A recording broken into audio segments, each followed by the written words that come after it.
Hey, what's up everybody? Welcome to the video. Today we're going to talk about the ThreeZero Patlabor 2 with the compatibility for Unit 3. So let's get started, get talking about that. This is going to be a very unorthodox video, like all my unorthodox videos, where I probably ramble on about stuff. But if you haven't watched 80s anime and you've never watched Patlabor, I highly recommend you give it a try.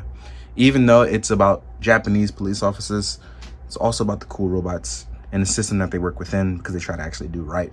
So also espionage, lots and lots of robot espionage. So yeah, have fun with that one. But yeah, Patlabor is a dope 80s anime, and ThreeZero had the idea to do this cool Patlabor Unit 2 as well as other units. I missed out on Unit 1, unfortunately, but Unit 2 with compatibility for Unit 3 does seem awesome. I'm very excited to talk about it with you guys today.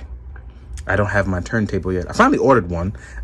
They got one that works. So yeah, there's a lot of cool things we're going to talk about. So let's jump to it. Let's get started. So this big robot, I'm going to do a little different. I do want to talk about the cockpit mechanism and how it opens up, how really cool that is. Just the overall look of this is really nice, because we don't get to see 80s robots get a lot of shine, especially from different companies, especially more obscure stuff like Patlabor. So I'm very much happy to talk about this Ingram Unit 2. Just looks good. The robot spirit was actually really nice as well too, but to have this guy on a slightly bigger scale just really is fantastic, especially when you get an opening chest gimmick like this. And the seat is actually down. You make sure it's all the way down. Yep. So what's crazy about this is, right, I'm gonna open it up so that the guy can sit inside. I'm gonna try to choose one of the pilots, you'll see right here, and I just had him off to the side because I'm trying to look at him and not into my camera, which you guys obviously don't care or see about. So let's actually get this guy up. See Daisy. There we go. So you're opened up and you're in the cockpit. You're looking good. You're looking fresh. And I don't know if you guys can see it, but he's actually poking out right here, just like the actual unit shows in the show. So it's pretty cool to be able to see that. There we go. Let me actually raise this up a little bit so you guys can get a better view. There we go. So yeah, he's right in there. And I'm actually gonna leave him in there. You actually get two pilots as well. And I know I'm kind of jumping around here, but I really want to show off that cockpit mechanism. And if you want to see it again, it opens up. So you're going to pull outward, then shift upward, pull down. You can actually lift the seat up a little bit too to actually raise them up a little higher. So I forgot to do that as well. So yeah, pretty cool stuff. Ingram can look left and right, get that peripheral view, get that scan tech. And as far as articulation goes, this one is actually a little bit different because it moves and functions in a way that's just a tad bit different. You see the little the grappling hook for the hose right here at the front, because it's actually a humanoid mechanism. But as you can see here, the leg can actually get all the way up. So ThreeZero actually prepped this guy to be doing some real good front kicks. And as you can see, my hands are free. He's balancing on his own.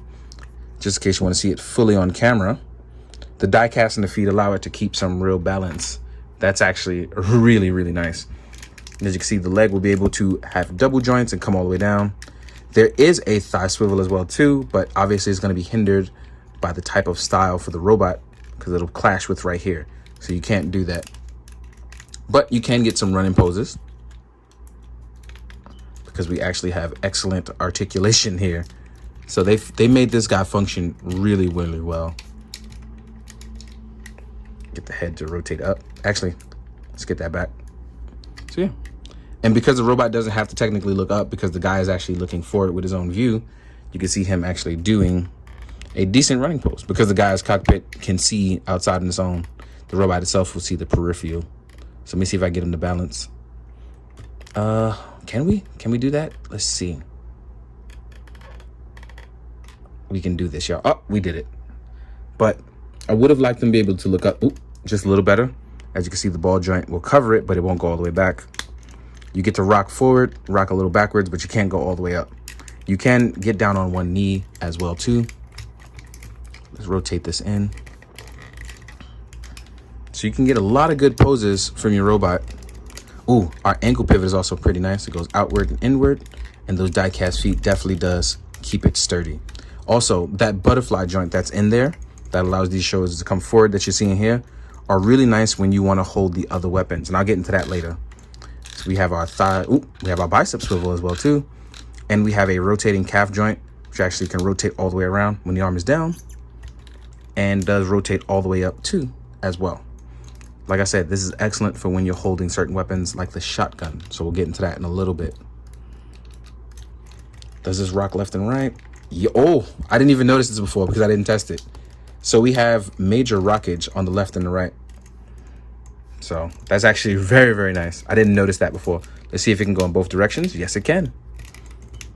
So you can you can technically get some martial arts poses out of him as well too, depending on how you do your robot. Yeah, this is nice. I really didn't get a chance to sit down and play with this the way I wanted to, and I'm doing it now. This is actually exceptionally nice. One of the other gimmicks, if you've ever watched Patlabor, is the storage of the handgun down here and to the side. There's going to be a storage pit that opens up the further out you do it, and you will get a revolver. Very 80s, right? And the revolver can be stored in here.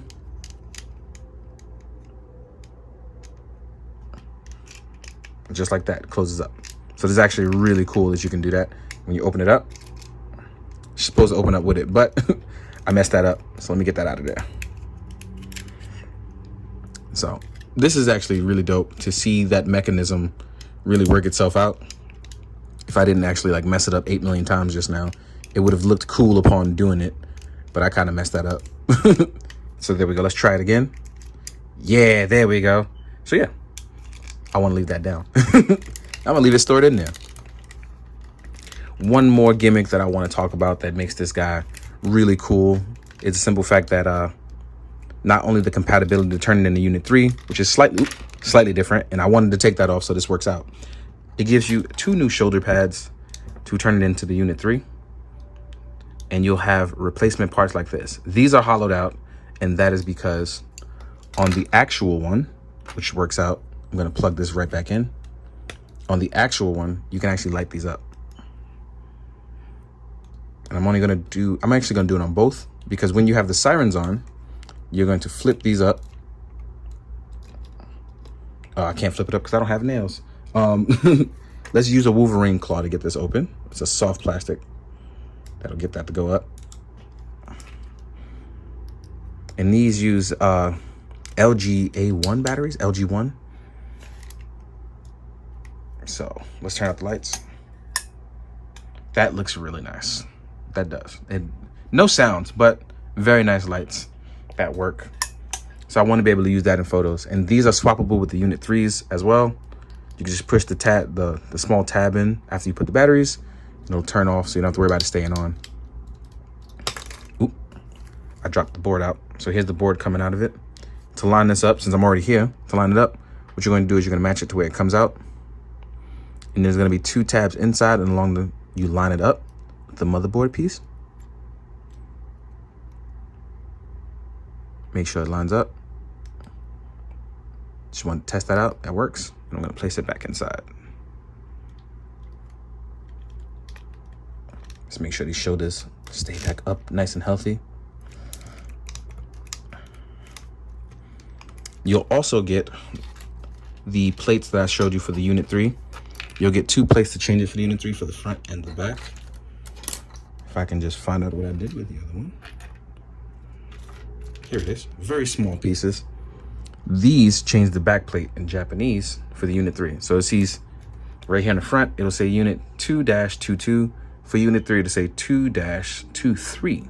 That's for the Ingram Unit 3 swappable part. Then you'll also get a new head plate for the Unit 3.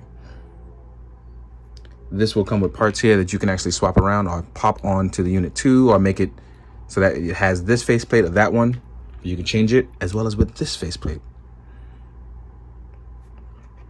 It's very cool stuff. But if you want to see the head built up, let's do that real fast by popping these on so you guys can get a nice good look. You're going to line up these tabs. Oop. Yeah, line up these tabs. I don't know what's wrong with me lately. There we go. Popping these tabs in.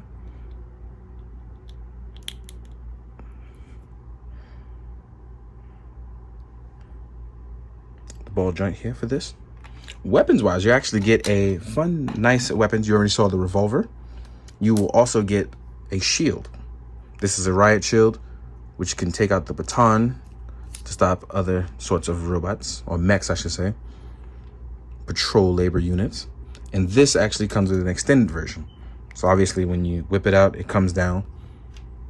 You can see the short and the long version here, as well as the shield. The shield will plug in on the left arm by removing these two pieces. Because I don't have nails, I probably can't do that right now. But I'll do that in photos. But I cannot remove it for the life of me without some real nails. So remove this, you plug this in, and you'll be able to have the shield. As well as you can have a shotgun. Shotguns are cool. Because I don't really know how shotguns function, I don't know what this is for, but I'm going to assume this is going to be for some sort of recoil. This will help you from hurting yourself with the recoil. That is what I'm going to assume. I don't really know weapons that aren't bladed very well. Then we have our sets of hands. So you will get left and right trigger fingers. You'll get left and right action hands.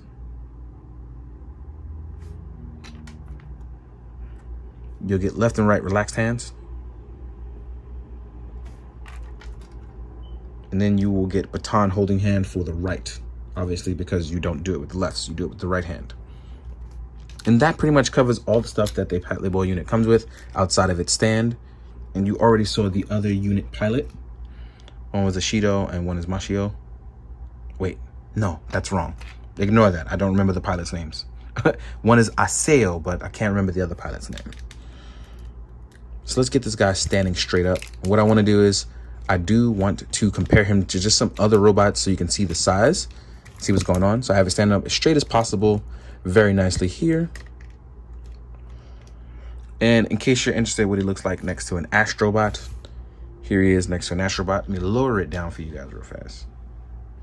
There we go. That works out pretty well. That's him next to an Astrobot. Here he is next to an MG RX-78. And technically, what's funny about this is the RX-78 is supposed to be a much bigger unit. So I don't really know if this is in any sort of real scale or they just decided to do it. So I'm going to assume this is non-scaled because this is only an 8-meter suit, while the RX-78 is an 18-meter suit in real life. So that clearly shows the RX-78 is supposed to be bigger. So the Patlabor unit is non-scaled, right? Just to show some other robots, here he is next to an MP10 Nemesis Prime, right? Then we're gonna do an IDW Transformer, right? Next up, we will do, let's do a Grimlock. This Grimlock is from Fans Toys. So if you want to show them a Grimlock, you see Grimlock is much bigger than both of them. And then let's do it next to another one of ThreeZero's figures, which is going to be Soundwave. Soundwave is also non-scale, one of the deluxe figures, but as you can see, Soundwave is also much bigger. This is one of those things where it's a different type of review for me, but it's also been really, really fun. So I like doing stuff like this. So shout out to ThreeZero for taking a chance on me lately. Shout out to Diamond for getting this over to me. Shout out to you guys for watching something different. I'm proud of you. I'm proud of myself too. Really hope you guys enjoyed this video. I hope you guys check out Patlabor. At least watch some clips on YouTube and see some cool robot stuff.